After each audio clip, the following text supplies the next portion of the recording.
नमस्कार। अजय चतुर्वेदी। मित्रों, बिहार के चंपारण के बेतिहरवा से निकली कन्हैया कुमार की पलायन रोको नौकरी दो यात्रा समस्तीपुर पहुंच गई। मुजफ्फरपुर से होते हुए समस्तीपुर, और मुजफ्फरपुर हो या समस्तीपुर हो, जैसे ही कन्हैया कुमार का कारवां वहां पहुंचा, लोगों ने पलकों पर बिठा लिया। वो चाहे खुद घोड़े पर सवार होकर के चल रहे हों, क्रेन से माल्यार्पण, और महिला, पुरुष, युवा, यहां तक कि बच्चे भी उस यात्रा में कन्हैया कुमार की एक झलक पाने के लिए, कन्हैया कुमार का जो मुहिम है, उस मुहिम में हिस्सेदार बनने के लिए जैसे कि लोग आतुर दिख रहे हों। और अब तो गजब है कि नीतीश मंत्रिमंडल के मंत्री के बेटे सनी, वो भी कन्हैया कुमार के इस पलायन रोको नौकरी दो यात्रा के समर्थक निकल गए। कांग्रेस के पूर्व प्रत्याशी रह चुके सनी खुलेआम ये कहने से हिचकते नहीं हैं कि बिहार का जो गौरव है उसे वापस लौटाना है। शिक्षा हो, स्वास्थ्य हो, महंगाई हो, बेरोजगारी हो, इन सभी मुद्दों को उठाना है और बिहार को वास्तव में अतीत के उन गौरवशाली क्षणों में वापस ले आना है। ये कम बात नहीं है। ये नीतीश मंत्रिमंडल यानी कि बीजेपी सरकार के मंत्री का बेटा कन्हैया कुमार यानी कि कांग्रेस के साथ यात्रा में निकला हो, और कन्हैया कुमार की भाषा में, कांग्रेस की भाषा में, अपनी ही सरकार, चाहे वो बिहार की सरकार हो, चाहे वो दिल्ली की सरकार हो, उसको निशाने पर ले, ये कम बात नहीं है। ये दर्शाता है कि कन्हैया कुमार की ये यात्रा और इस यात्रा की रणनीति बनाने वाले राहुल गांधी अपने मकसद में निश्चित तौर पर सफल हुए हैं। आज कांग्रेस के राष्ट्रीय प्रवक्ता पवन खेड़ा भी वहां पहुंचे। उन्होंने एक प्रेस कॉन्फ्रेंस की।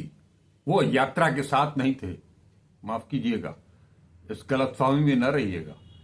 उन्होंने एक प्रेस कॉन्फ्रेंस की जिसमें कि बिहार कांग्रेस के अध्यक्ष और प्रभारी दोनों ही मौजूद थे। नवनिर्वाचित कांग्रेस अध्यक्ष राजेश राम की ये पहली प्रेस कॉन्फ्रेंस थी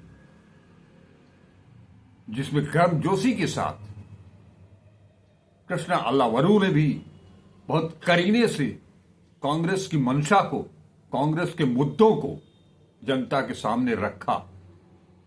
पवन खेड़ा ने भी रखा, राजेश राम ने भी अपनी बात मीडिया के सामने रखी, ताकि ये बातें लोगों तक पहुंचे।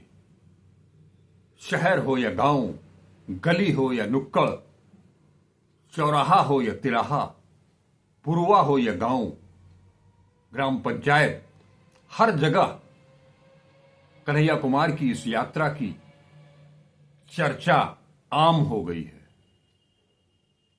और कांग्रेस नेता, एनएसयूआई प्रभारी कन्हैया कुमार की इस यात्रा में अब तो आजादी के नारे भी लगे। गरीबी से आजादी, महंगाई से आजादी, बेरोजगारी से आजादी, ध्वस्त शिक्षा व्यवस्था से आजादी, ध्वस्त स्वास्थ्य एवं चिकित्सा व्यवस्था से आजादी। और क्या चाहिए? वो आजादी जो हमारे स्वतंत्रता संग्राम सेनानियों ने जिसके सपने देखे थे और अपनी कुर्बानियां दे करके उन्होंने इस देश को आजाद कराया था। कन्हैया कुमार पंडित, मुल्ला, मौलवी, हिंदू, मुस्लिम, सिख, ईसाई, वो खुद को कन्हैया उनका नाम है। वो कहते हैं कि जहां कन्हैया है तो वहां कंस भी होगा। इसके आगे की बातें आप समझ सकते हैं। वो उनका अटैक कहां है।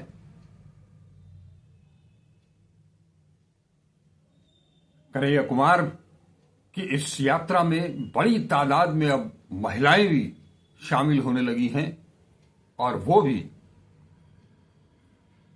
इस बात से इत्तेफाक रखती हैं कि पलायन रुकेगा, हमारे पति हो या हमारा बेटा हो, हमारे घर में रहेगा, हमारे साथ रहेगा, वो कमाएगा भी और हमारी सुरक्षा भी करेगा। ऐसी बात क्यों कहनी पड़ रही है? ये स्थिति क्यों पैदा हो गई इन 20 सालों में? इसका जवाब खोजने के लिए अगर निकलना है तो आपको इन 20 सालों के कुशासन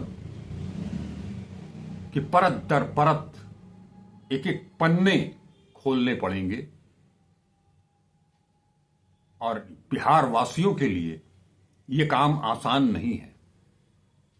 अगर ये विश्वास जिस तरह से जगा रहे हैं कन्हैया कुमार, ये भरोसा जिस तरह से वो दिला रहे हैं, अगर उनका ये विश्वास, उनका ये भरोसा बिहार की जनता ने के दिल दिमाग में बैठ गया तो वो दिन दूर नहीं जब वास्तव में 1985 दोहराया जाएगा। 1985 इसलिए कह रहा हूं कि कांग्रेस ने आखिरी बार 1985 में ही अपनी अंतिम सरकार बनाई थी जो 1990 तक चली और 90 के बाद से लेकर के आज तक 35 साल हो गए। इन 35 सालों में कांग्रेस धीरे धीरे धीरे करते करते खत्म हो गई। बिहार की सियासत से कांग्रेस का सुपड़ा साफ हो गया। वो गठबंधन की बी ग्रेड की टीम बनकर के रह गई। लेकिन अब राहुल ने ठाना है कि हम बी सी डी नहीं, हम तो ए हैं और अगर गठबंधन भी करना है तो बराबरी का गठबंधन होगा, बराबरी की शर्तें होंगी। हम जो चाहेंगे उतनी सीट हमको मिलेगी, जहां से हम चाहेंगे, जिसे चाहेंगे उसे अपना प्रत्याशी बनाएंगे। कांग्रेस अध्यक्ष बदल करके ये करके दिखा भी दिया है। कांग्रेस ने, कन्हैया कुमार की इस रैली ने, इस यात्रा ने, जिस मकसद से उनको वहां भेजा गया था, मैंने 2-3 एपिसोड पहले ही आपको बताया था कि बिहार की जनता अब कन्हैया कुमार के रूप में अगला सीएम देखने लगी है। खास तौर पर महिलाएं ये चाहती हैं कि कन्हैया कुमार बिहार से चुनाव लड़ें। वो बिहार के हैं तो बिहार से चुनाव लड़ें। अपनी बात कहते हुए कन्हैया कुमार गर्व के साथ कहते हैं कि उन्हें फक्र है कि उनकी रगों में स्वतंत्रता संग्राम सेनानी का रक्त बह रहा है। निश्चित तौर पर हर स्वतंत्रता आज का वो भी जो भी युवा है या आज के युवा से के पीछे वाली जो पीढ़ी थी, जिसने आजाद हिंदुस्तान में जन्म लिया, उनमें भी बहुसंख्य ऐसे हैं जिनकी रगों में स्वतंत्रता संग्राम सेनानियों का लहू बह रहा है। आज वो लहू फिर से उफान लेने लगा है जंगल राज के खात्मे को। तो ये कांग्रेस के लिए, हम अभी ये नहीं कहते हैं कि कांग्रेस ने जंग जीत ली है। जंग तो अभी शुरू ही नहीं हुई है, ये तो अभी ट्रेलर है। जंग तो अभी शुरू होनी बाकी है, उसकी तैयारी अलग चल रही है। लेकिन इतना तो तय है कि बेतिहरवा से लेकर के समस्तीपुर तक कि इस यात्रा के दौरान कांग्रेस और कन्हैया कुमार ने एक माहौल तो बना दिया है, जिस माहौल ने बिहार की नीतीश कुमार सरकार हो या दिल्ली की नरेंद्र मोदी की हुकूमत हो, दोनों के पेशानी पर बल ला दिया है।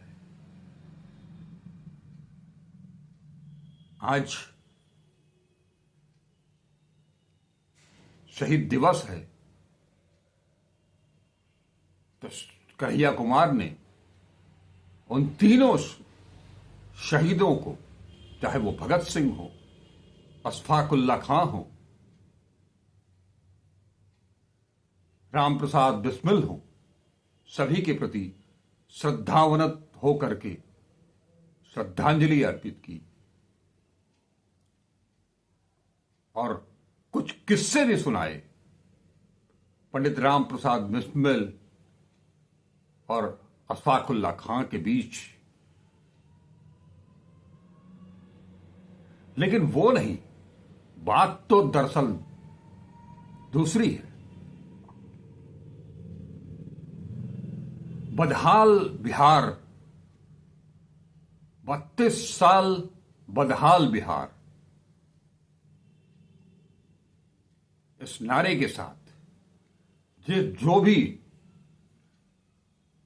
कन्हैया कुमार की इस यात्रा में शामिल हो रहा है, वो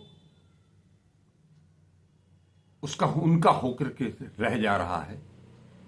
तभी तो कांग्रेस के सिपाही के तौर पर कन्हैया कुमार कहते हैं कि कांग्रेस किसी की पार्टी नहीं है, किसी की मतलब किसी जाति की पार्टी नहीं है, वो सबकी पार्टी है।